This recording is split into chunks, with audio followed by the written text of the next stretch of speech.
5 minus 5 will be equal to 0.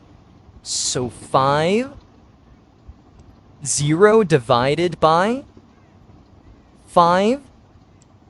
0 divided by 5 is 0. So 5, 0, it will be equal to 0, but it is wrong. First of all, we have to obey order of operation, and we have to divide first.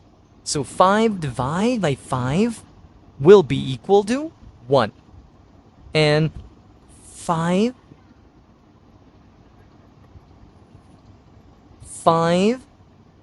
minus 1. So now we will solve this one because it is parentheses, and parentheses should be solved first. So 5 minus 1 is equal to 4. Now there is no sign involved, so it is multiplication. So 5 times 4, and 5 times 4 is equal to 20, which is our answer. Thank you for watching.